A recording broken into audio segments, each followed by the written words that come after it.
Hello everyone and welcome back. My name is Mr. Cobalt and in this video I'm going to be going over how to memorize your polyatomic ions. So let's get into this. And as I'm noticing, I think TV actually does add a few pounds to you. Nope, nope, I actually am overweight, so I do need to lose some pounds. But I digress. So what are we going to talk about? We're going to talk about how to memorize those polyatomic ions. I'm really hoping that this video will help you out. I know the first time you look at your teacher, your professor is going to give you this list of polyatomic ions they want you to memorize, and I know it's overwhelming when you first look at it. It's like, how in the world am I going to memorize all of these? Um, but let me give you a few patterns and tricks to help you kind of lighten the load a little bit on what you really actually need to memorize. Now, let me start by saying that there are just going to be some polyatomic ions you're going to have to memorize because they're the only ones and they got a formula and a charge, kind of like hydroxide ion, right? So OH minus is the hydroxide ion. And there's just no way around like memorizing that. You just got to know the name and the formula and the charge. So things like that, or acetate ion. It's just like a one-off there. So you got to memorize those. There's no real pattern to kind of put together. If you know of a pattern or you know something, put it down below in the comment section. Let me know what sort of patterns or tricks you use. But I'm going to share with you what I've kind of learned over the years. Okay, and it's not a lot. It's just a couple of things that I want to point out. Okay, so let's start with carbonate and hydrogen carbonate. So carbonate is one of those ones you just got to know, right? You got to memorize what the carbonate polyatomic ion is. It's CO3 2 minus charge. You got to know what the charges are. And I'll talk about ways in which you can actually help you remember what the charges are. It's a rule of thumb. It's not going to work all the time, but it does work in several cases. so so here I have carbonate. If I know that carbonate is CO3 with a 2 minus charge on it, then it's easy for me to remember what hydrogen carbonate is because the name implies what the formula is. Hydrogen added to carbonate. So if you have carbonate, you know is CO3 is a 2 minus charge, and that's carbonate. Then I know that if I have hydrogen carbonate, then it's just the carbonate formula with the hydrogen stuck on it. So here we have HCO3 for the hydrogen carbonate. And one thing I want to point out as far as the memorization of charges go, one way you can think about this that help you remember that the charge on your hydrogen carbonate is a -1 is to remember that hydrogen a lot of times will have a +1 charge on it. So if you're sticking a +1 charge hydrogen to your formula, then that's going to cancel out some of the negative charge, right? So here I have a 2 minus charge on the carbonate. If I stick on a hydrogen, that hydrogen with a plus charge on it is going to eliminate one of the negatives, and it goes from a -2 to a -1. So that's how I remember that hydrogen carbonate has a -1 charge on it, and carbonate has a 2 minus charge. Excuse me, a 2 minus charge on it. Excuse me, getting over a cold. Okay, so that's how you can remember the difference between these two. So if you remember carbonate, it's easy to remember what hydrogen carbonate is. Now, hydrogen carbonate is often called bicarbonate.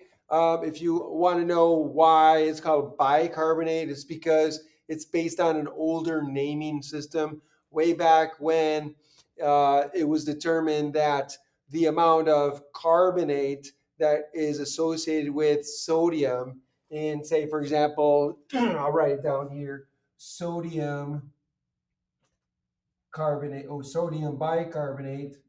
That would be the formula for sodium bicarbonate. And then sodium carbonate is this formula here.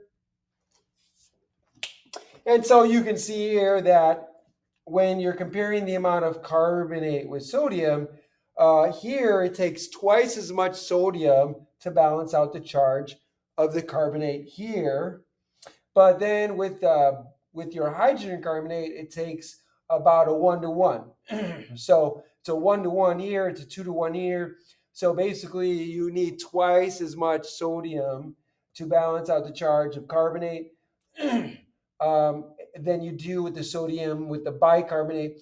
Another way to think about that to make sense of this name bicarbonate, basically you need twice as much, you get twice as much carbonate from sodium bicarbonate than you do with sodium carbonate. So twice as much carbonate, bicarbonate, so you get it, right? So that's where the bicarbonate comes from. But the IUPAC name, hydrogen carbonate, makes a lot more sense to us today because it fits better with the formula, hydrogen carbonate. Okay, so what about these ate and ite endings? So the way to remember your ate and ite endings is to remember that in terms of two, if you have two polyatomic ions that look the same, the only difference is the number of oxygens, then the one with more oxygen is going to be the ate ending, nitrate, and the one with less oxygen is going to be the ite ending. And they differ by one. So the one that has one more oxygen is going to be the ate, and the other one has the ite ending, ite. So you just need to remember one of these, right? So if I can remember that NO3 minus is nitrate, then I can remember that the one with the less oxygen, which is going to be one less, NO3, same charge. I'm sorry, NO2, same charge, NO2 minus, then I remember that one's going to be the ite ending. So I just need to remember one of these, and I can kind of reason to the other one. So again, I'm lighting my load for memorization, right? There's only a few that I need to remember. And so if I remember those, then I can kind of reason to the others based on the patterns I see. So, so ate is going to have one more oxygen than the ite one. And the ite one is going to have one less oxygen than the ate one. So here you have NO2 minus, NO3 minus. NO3 minus is going to be the nitrate. NO2 minus is going to be the nitrite. Okay, so what about phosphate and phosphite? Same thing, right? So ate ending has one more oxygen than the ite. So PO4 3 minus is phosphate. One less than that is going to be the ite, so it's PO3 3 minus. Now, how do you remember charges? So here's a pattern I want to share with you that is a rule of thumb. It doesn't work in all cases, but it does work in a lot of them. So how do I remember that there's a 3 minus charge on phosphate and phosphite? Well, I go back to the element that comes with the oxygen. So the first element in my polyatomic ion that is before the oxygen, I look at that and I notice, well, that's phosphorus. If I know about my charges in the periodic table, I know that because phosphorus is in group 5, phosphorus has a -3 charge on it. It likes to form the -3 charge because it wants to pick up 3 more electrons to be like the noble gas, right? So I can remember, based on where phosphorus is on the periodic table, that phosphorus forms a 3 minus charge. So that's the basis that you need to have. So if I remember that phosphorus has a 3 minus charge, then I can remember that phosphate and phosphite have a 3 minus charge because they have phosphorus in it. Okay. Same thing goes for sulfate and sulfite, right? So here I have SO4 2 minus and I have SO3 2 minus. The one with one more oxygen has the ate ending. The one with one less oxygen has the ite ending. And it has a 2 negative charge. Well, how can I remember that sulfate and sulfite have a 2 negative charge? Well, I look at sulfur and I say, well, sulfur is in group 6. I know sulfur likes to form a 2 minus charge, just like all the group 6 elements like to form a 2 minus charge because they need those 2 electrons to be like a noble gas. So if I can remember that sulfur has a 2 minus charge, the sulfide ion has a 2 minus charge, then I can remember that sulfate and sulfite will have a 2 minus charge. And I can say the same thing with perchlorate and chlorate and chloride and so on. I'll talk about these 4 in a moment, but I do want to point out that same thing happens here, right? So I have ClO4 minus. Well, how can I remember that ClO4 minus has a negative charge? Well, I look at chlorine on the periodic table. Chlorine is in group 7. Group 7 elements like to have 1 extra electron to be like a noble gas, so they're going to form -1 ions. So I can remember that these polyatomic ions are going to have a -1 charge. And that's how I can remember what the charges are. Now, does this work all the time? No, there are exceptions to this. So for example, look at nitrate and nitrite again. You probably noticed it doesn't fit, right? Nitrogen is in group 5, just like phosphorus.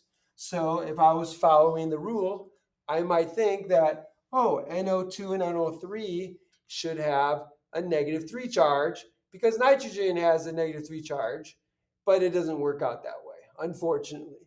So you just need to remember that nitrate and nitrite have a -1 charge, not a -3 charge.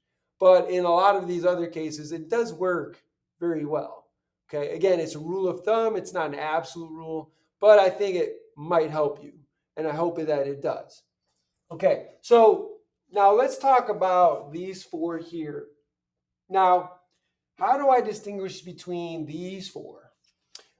Because now I have 4 different polyatomic ions that look very similar, but they differ in the amount of oxygens that they have. And you'll see that this one has 1 oxygen, 2, 3, and 4. Well, if you have a series of 4 polyatomic ions that differ from each other in only the number of oxygens, then the way you want to remember their names is you can always just remember the 2 middle ones, right? So the 2 middle ones is going to be your 3 and 2. In this case, 3 and 2 here. So the ClO3 has 1 more oxygen than the ClO2. So we're going to call that chlorate because it begins with chlorine. So we call it chlorate, right? Sulfur becomes sulfate, right? So you can remember the names that way as well, right? So whatever the beginning element in your your polyatomic ion that has oxygen in it, they're going to have the name of that element with ate or ite added to the root, right? So sulfate, sulfur becomes sulfate, sulfite, chlorine becomes chlorite, chlorite, and so on. So nitrogen becomes nitrate, and so on. So you can remember how to name these as well from whatever the element, the first element is in the polyatomic ion. Now, all of these have to do with polyatomic ions that have oxygen in them. Again, these are rules of thumb. It's not going to apply to every single polyatomic ion. Again, there's going to be a set of polyatomic ions you're just going to need to memorize, like acetate and so on. Okay, now back to these 4 here. So notice that if I can remember these 2, then I can remember these 2. Because notice that if I know ClO3 minus is chlorate and I add another oxygen, then I add a prefix to it. And this prefix is per. So the one that has more than chlorate is going to be perchlorate. Notice that they have the same ending, ate, right? The only difference is you're going to add a prefix per. And per has the idea of like I don't want to say permuating. I can't think of the word I want to use. basically throughout, like completely oxygenated, right? So perchlorate. Um, so chlorate has 3, perchlorate has 4, chlorite that has 2. And then if I get one less than that, then it's hypochlorite. So hypo meaning below or less than. It's like hypothermia, below the body temperature, below, like you're much lower in temperature. So hypochlorite would be one less than chlorite. So if you remember what chloride is, ClO2 minus, then hypochlorite is one less than that. So it would be ClO minus, right? So if you can remember these two middle ones, then reasoning to the other two is actually quite simple. It's, if you can remember, per is for more oxygen and hypo is less oxygen. Okay, and then going back to the hydrogen, if I add hydrogen, remember, so here I have phosphate. If I add a hydrogen to it, then I got hydrogen phosphate. And again, if I'm adding hydrogen to my formula here, because hydrogen normally has a +1 charge, if I add hydrogen to it, then that's going to eliminate one of the charges. So this is going to go from a 3 minus to a 2 minus charge. So that helps me remember that hydrogen phosphate has a 2 minus charge. If I add another hydrogen to it, so now I have 2 hydrogens, that's dihydrogen phosphate. So with 2 hydrogens added to the phosphate here, so that's going to be 2 pluses canceling out 2 minuses, so it goes to a -1 charge. Same thing over here. So here I have sulfite, right, has a 2 minus charge. If I add a hydrogen to it, then it becomes hydrogen sulfite, and the 2 minus becomes a -1 because I added a hydrogen that has a plus charge, and that eliminates one of the charges, bringing it to a -1. And so that's how you can use these kind of patterns and strategies for helping you to remember your polyatomic ions. And again, this is not the complete list, but everything I've talked about will apply to others. Like, so for example, if you have BrO4 minus, right? How do I know BrO4 minus has a -1 charge on it? Because bromine, right? If I write it down, BrO4 minus. I know that has a minus charge because bromine in group 7 has a minus charge. And again, BrO4, that's going to be per bromate. This is bromate. Bromine becomes 8, and then per because it's got 4. So here I have BrO3 minus, BrO2 minus, and BrO minus, right? So these two, I start with the two middle ones. BrO3 minus is going to be bromate. BrO2 minus, which is one less, becomes bromite.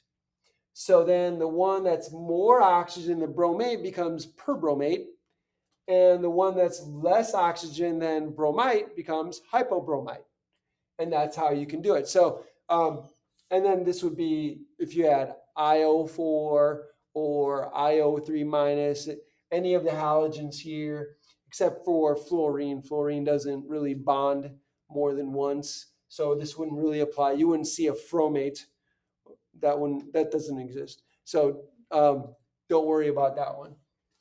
So anyway, that's it for this video. I hope this was helpful. If it was, if you like this video, if this is helpful in any way, then please, by all means, like the video, share the video with your friends, hit that like button that's somewhere over here or somewhere, click on it, find it, click on it, and also make sure that you subscribe to my channel, hit that notification bell. When you do, make sure you click all so you can be notified by all the videos I put out. And then finally, put a comment down below in the comment section. Let me know what you think. If you have an idea for how to remember your polyatomic ions, share that with me, please. Also, make sure you tell me what you would like me to go over. If there's a topic you want me to cover, or if there's a question or a problem you want me to solve for you, let me know down below. I would be happy to do that for you. Thanks for joining me, and have a great day.